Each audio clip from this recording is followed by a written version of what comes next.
Saturday Sunday रामेश्वरमला चुकूनही जाऊ नका, चुकूनही. कारण तुम्हाला नाश्त्याऐवजी जेवणच मिळेल डायरेक्ट. कारण आम्ही सकाळी 9 वाजता गेलो आणि एवढा वेळ वाट पाहिली आम्ही, म्हणजे 1 तास तर उलटून गेला होता. पण आम्हाला काय आमचा नंबर मिळालाच नाही. म्हणून आम्ही विचार केला की भाई यायचं असेल तर ऑड डेलाच यायचं रामेश्वरमला, बाकी डेजला आपण यायचंच नाही. माझी खूप इच्छा होती आज ब्लॉग करावं, मस्त तशी त्यांची टेस्ट कशी आहे आपण एक्सप्लोअर करावी. पण माझ्या नशिबात काय ते नव्हतं आणि एवढ्या सकाळी येऊन पण मिळत नसेल तर अवघडच आहे. मला वाटतं नेक्स्ट टाईम मला 6 वाजता वगैरे यावं लागेल आणि नाश्ता करून फक्त जावं लागेल, तेव्हा कुठं मला मिळेल हे. कारण मी अशी मुलगी की मला भूक लागली की मला काही सुचतच नाही. म्हणजे असं होतं की मला डायरेक्ट चक्कर द्यायला सुरुवात होते. म्हणून म्हटलं की नाही, आता एवढा वेळ मी थांबू शकत नाही, आपण जाऊया इथंच कुठेतरी डोसा वगैरे असेल तर. म्हणून वाघोली साईडला पण हा ओपन झाला आहे लास्ट म्हणजे मंथमध्ये, मानकर डोसा.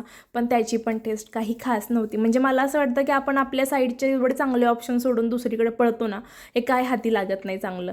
असं झालेलं माझं आज तर. पूर्ण म्हणजे वीकेंडच पूर्ण खराब केला होता. कारण 5 डेज असं बाहेरचं काहीच खात नाही असं वाटतं ना, की मग सॅटर्डे संडेला तर चांगलं ऑप्शन मिळेल आणि चांगलं काहीतरी खाऊ. माझा एवढा मूड ऑफ झाला होता, मी बिग बॉस बघत बसले लिटरली.